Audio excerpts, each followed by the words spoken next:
kita akan segera aja langsung di buah pinang itu ternyata banyak ada yang untuk bagus untuk mata, untuk bagus buat gigi juga. Iya. Jadi buah pinang ini buah yang udah lama dikonsumsi oleh leluhur kita sebenarnya kan. Bener sekali. Nah, kita udah ada dokter nih di samping kita, Dokter Dr. Lona, Lona.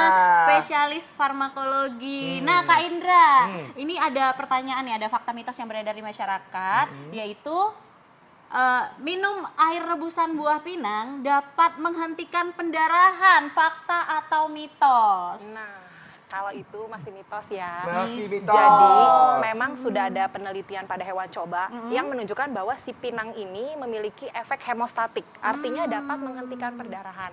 Namun kalau mau digunakan pada manusia untuk tujuan terapi menghentikan perdarahan tentunya saat ini belum bisa. Karena kan kita belum tahu nih cara penggunaannya bagaimana, dosis terapinya seperti apa. Apakah aman kalau dikonsumsi oleh orang dengan gangguan sistem pembekuan darah gitu. Jadi saat ini belum direkomendasikan. Oke, nah ini ada lagi nih dok. Ini tadi kan kita lihat ya liputan ibu-ibu tuh bilang katanya masalah penglihatan itu dipercaya dapat disembuhkan dengan konsumsi buah pinang. Itu fakta atau mitos dok? Nah, itu juga masih mitos, Mas Masih Indra. mitos. Masih mitos. Kita tahu nih yang namanya gangguan penglihatan, penyebabnya kan bervariasi. Yang paling sering itu adalah katarak. Atau kalau usia muda kayak kita karena gangguan refraksi, misalnya rabun jauh. Yang sampai saat ini aja belum ada obatnya. Termasuk pinang. Pinang ini belum terbukti mampu mengobati atau dapat menyembuhkan orang dengan katarak ataupun rabun jauh dan rabun dekat gitu. Baik. Apalagi penyakit mata infeksi ya, yang jelas-jelas harus berhati-hati untuk penanganannya. Salah-salah kalau kita menggunakan pinang, bukannya sembuh, infeksinya malah makin berat. Bener dok. Gitu, jadi sangat berhati-hati. Yes. Oke, nah ini banyak banget nih, yang buah pinang, orang Papua, orang Sumatera Barat ya Kak Indra ya. Buah pinang dicampur dengan sirih, diuntel-untel terus dimakan, katanya dapat memperkuat gigi. Jadi banyak orang beranggapan bahwa buah pinang ini mampu memperkuat gigi. Ini fakta atau mitos, Dok? Ini juga masih mitos, Dokter Nisa. Mitos, Iya. juga. Jadi tadi tuh yang statement katanya konsumsi pinang bisa memperkuat gigi, ini berhubungan dengan kebiasaan nyiri atau tradisi nyiri di Indonesia. Nyiri itu kan pada umumnya pinang ini kan dihancurkan atau dihaluskan, terus dilinting sama sirih, terus dikunyah-kunyah. Nah, kenapa sampai diduga oh konsumsi pinang atau menyiri ini bisa memperkuat gigi? Karena kan dapat merangsang produksi air liur. Dengan merangsang produksi air liur, diharapkan gigi lebih terlindung dan lebih kuat atau lebih terjaga kekuatannya. Lebih bersih. Lebih bersih. Buffer alami. Iya, karena dibersihkan sama air liur yang produksinya meningkat. Namun yang tidak diketahui ini bahayanya. Bahaya dari menyirih dengan sirih dan si pinang ini. Apa itu dok? Ini dia nih. Pada saat dia nyiri atau ngunyah si sirih dengan pinang, kan produksi air liur terus bertambah. Di air liur itu kan ada enzim, ada protein. Yang ternyata enzim sama protein yang ada di air liur kita ini kalau digabung sama si pinang dapat menstimulasi atau memicu keluarnya zat beracun dari si pinang. Nah, zat beracun tersebut yang meningkatkan resiko seseorang menderita kanker orofaring atau kanker mulut. Nah, itu dia. Itu yang Nah Benar itu gimana sekali. tuh maksudnya dengan kebiasaan-kebiasaan orang yang sudah seperti sekarang ini gitu, orang-orang Tradisi yang masih menyiri ya. percaya bahwa dengan nyiri atau apa dan kebiasaannya itu dianjurkan memperkuat untuk gigi. Tidak ya? tidak melakukan itu lagi karena akan dapat meningkatkan resiko kelainan pada rongga mulut yang berujung pada kanker mulut dan tentunya hal itu akan membahayakan nyawa. Tuh, jadi untuk Anda yang suka nyiri pakai pinang ini hati-hati sekali. Bukannya mau nguatin gigi, tapi malah efek yang tidak diinginkan Nah, yang itu dia. Ini benar-benar ini harus disosialisasikan diperhatikan, ini ya. betul. Hal seperti ini. Dan memang Baik. sudah tidak dianjurkan lagi Tidak tradisi dianjurkan lagi. menyiri Baik. itu. Nah, Dok, ini konsumsi buah pinang dan olahannya dapat membuat detak jantung lebih cepat, Dok. Fakta atau mitos, Dok? Itu fakta. Oh, oke, fakta. Itu kenapa tuh, Dok? Kok bisa Jadi, membuat kenapa? pacu jantung lebih cepat, Dok? Jadi buah pinang ini ternyata mengandung zat aktif. Salah satunya kafein. Kafein pada beberapa orang yang sensitif dengan kafein atau peka dengan kafein dapat mengalami keluhan detak jantung yang lebih cepat, bahkan tidak teratur. Walaupun tidak semua orang yang mengkonsumsi pinang akan mengalami hal tersebut. Hanya sebagian orang yang memang sensitif atau peka dengan kandungan kafein. Jadi bahaya. tetap Jadi harus kafein, berhati-hati dan kita tahu kalau memang kita sensitif dengan kafein lebih baik menghindari. Iya. Apalagi sampai dikombinasi dengan kopi ya. Gitu. Oke, baik, Dok.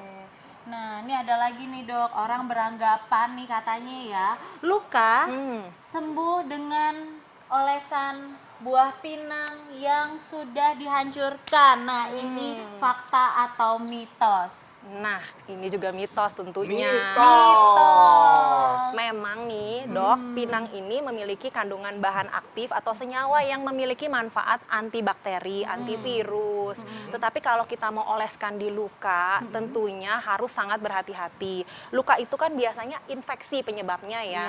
Dan di situ ada berbagai mikroorganisme. Kalau kita gunakan pinang yang kita nggak tahu bersih atau enggak, bagaimana mencucinya yang baik dan benar, alhasil infeksinya bukan sembuh nih, kita nambahin lagi kuman yang kuman di Tapi dok, kalau dibersihin udah bener segala macam gitu dok, ada nggak sebenarnya kemungkinan untuk Karena bisa kan- itu? kemungkinan tetap ada, tetapi belum dapat digunakan sebagai obat untuk menyembuhkan luka, Mas Baik, Indra. itu yang Karena paling penting, ya. segala sesuatu kalau kita mau pakai untuk obat harus benar-benar terbukti aman dan bermanfaat. Nah, Dan itu itu dia. melalui proses Proses-proses, panjang. betul ya, penelitian ya dok ya. Betul, karena Baik. dikhawatirkan bukan manfaat yang didapat, tapi efek yang tidak diinginkan, Mas Indra. Betul dok. Nah, nih dok, ada lagi dok. Gangguan pencernaan itu dapat diobati dengan konsumsi buah pinang dan olahannya. Itu fakta atau mitos? Jangan jawab dulu dok. Kagetnya double ya. Dua-duanya udah kaget ya. Pemirsa di rumah juga pengen tahu kan seperti apa tadi jawabannya? Sesaat lagi bersama kami di Ayo hidup sehat. Nah, jadi kita balik lagi ke pertanyaan saya tadi itu, dok ya. Nah, gangguan pencernaan itu dapat diobati dengan mengkonsumsi buah pinang. Itu fakta atau mitos, dok? Itu mitos. Mitos. Nah, jadi buah pinang ini memang mengandung bahan aktif yang namanya tanin, Dok. Tanin ini memiliki khasiat atau efek anti diare. Tetapi kalau kita mau menggunakan buah pinang saat ini nih untuk mengobati diare tidak dianjurkan. Kenapa? Karena sekali lagi kita belum tahu nih kalau digunakan untuk mengobati diare efek sampingnya seperti apa sih, dosisnya bagaimana, cara penggunaannya seperti apa. Jadi sama sekali belum terbukti bermanfaat dan aman untuk pasien-pasien diare, khususnya untuk mengobati diare. Walaupun memang mengandung tanin gitu. Karena kita tahu efek samping mengkonsumsi pinang itu cukup bervariasi. Mulai dari keluhan mual, muntah, diare, bahkan diare bisa menjadi efek samping dari mengkonsumsi pinang sampai insomnia dan kejang-kejang. Waduh. Gitu. Banyak Jadi juga ya efek hati-hati sampingnya. ya. jadi harus ya. berhati-hati. Awalnya mau mengobati diare, awalnya mau mengobati diare malah jadi kena masalah kesehatan yang lain kan. Iya, gitu. betul. Bicara soal kejang-kejang nih dok ya, berarti konsumsi buah pinang ini bisa menyebabkan keracunan dong. Ini fakta atau mitos? Mengkonsumsi buah pinang dapat menyebabkan gejala keracunan, itu fakta. Oke. Segala sesuatu nih Mas Indra, kalau kita mengkonsumsinya berlebihan, apalagi jangka panjang secara tidak tepat, tentunya akan menimbulkan gangguan kesehatan. Salah satunya keracunan, termasuk buah pinang. Buah pinang ini mengandung bahan aktif yang akan mempengaruhi sistem organ kita. Salah satunya organ saluran cerna, sistem saraf pusat, yang kalau pada mereka yang sensitif dengan kandungan bahan aktif yang ada di sini, itu bukan manfaat yang didapat, bukan efek menyenangkan yang didapat, malah keluhan yang tadi saya sudah sebutkan tuh, keluhan saluran cerna merasa terganggu, mual, muntah, diare, kurang tidur atau tidak bisa tidur tepatnya sampai kejang-kejang. Gitu. Waduh. Jadi Serem juga ini ya. tapi dok beranggap. Sayang. Betul. Nah, ini tapi dok, ini banyak orang yang beranggapan tingkatkan nafsu makan dengan konsumsi buah pinang dan olahannya. Fakta atau mitos tuh, dok? Nah, ini nyambung nih sama pernyataan tadi. Iya. Itu juga mitos, Mas Oh, Indra. mitos. Karena si buah pinang ini juga bekerja di sistem pencernaan, dia meningkatkan aktivitas sistem pencernaan, makanya ada statement yang tadi Mas Indra bilang, kata masyarakat bisa meningkatkan nafsu makan, padahal tidak. Walaupun dia meningkatkan aktivitas sistem pencernaan. Kenapa demikian? Karena kalau orang mau mengkonsumsi sesuatu untuk tujuan meningkatkan nafsu makan, kan nggak mungkin sekali ya, jangka panjang. Kita tahu mengkonsumsi buah pinang secara tidak tepat, apalagi jangka panjang, itu berpotensi menimbulkan gangguan kesehatan. Jadi tidak dianjurkan Tidak kalau Mas dianjurkan ya, Indra mau ya. meningkatkan nafsu makan dengan mengkonsumsi buah pinang. Mendingan yang lain Yang lain aja aja. ya, dok ya. Ngomong-ngomong Kak Indra, rasa buah pinang apa tuh rasanya? Getir. Nah, Getir. udah Sepet rasanya ya? nggak enak Oh, gitu. Jadi Nah, Dok. apa nih supaya kita mendapatkan manfaatnya nih, dok? Mungkin ada masukan-masukan ini untuk Oke, jadi atau tips harusnya dihindari? aman. Enggak, Tips aman. jadi tips aman Ah, ah. mengkonsumsi buah pinang. Oke. Buah pinang boleh saja dikonsumsi, tetapi tentunya tentunya harus sangat berhati-hati, harus pastikan dulu memang tidak memiliki gangguan fungsi organ.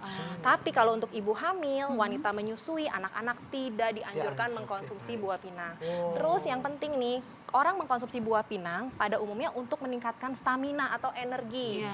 Nah, saya perlu tekankan di sini tidak cukup hanya mengkonsumsi buah pinang kalau kita mau meningkatkan stamina atau energi. Betul, buah pinang ini memiliki kandungan bahan aktif yang katanya bisa meningkatkan stamina atau energi. Tetapi kalau kita mau meningkatkan stamina atau energi dengan hanya mengkonsumsi buah pinang itu percuma saja. Untuk meningkatkan stamina selain mengkonsumsi buah pinang dengan cara yang benar tentunya harus makan yang sehat dan bernutrisi. Itu dia. Jangan sampai kurang cairan, Iya. minum air putih yang cukup dan latihan fisik atau olahraga teratur setiap harinya. Oke, baik dok, terima kasih. Mudah-mudahan informasi hari ini bisa menambah pengetahuan kita ya Kak Indra, Ya, meluruskan betul. persepsi masyarakat yang menganggap buah pinang ini sangat banyak sekali manfaatnya, Manfaatnya. dan Tapi- dijadikan obat-obatan Betul. juga ya. Jadi memang Aduh. cenderung lebih ya, kayaknya dihindari aja deh kayaknya Iya, gitu ya. jangan ya. Baik gitu. dok, terima kasih banyak sekali lagi. Terima kasih banyak dokter informasinya. Aduh Kak Indra, sudah Ya. tidak terasa nih 1 jam kita menemani pemirsa di rumah. Sudah saatnya kita harus pamit undur diri nih Kak Ya, Indra. betul sekali. Pemirsa di rumah jangan lupa saksikan Ayo Hidup Sehat setiap hari Senin sampai Jumat jam 1 sampai jam 2 siang hanya di TV One. Dan kalau Anda ketinggalan untuk episode kali ini, Anda bisa langsung saja akses ke laman di TV One Connect dan juga viva.co.id. Saya Indra Bekti. Saya Dr. Tengku Anissa, Indonesia, Ayo Ayo, hidup Hidup Sehat. Sampai jumpa.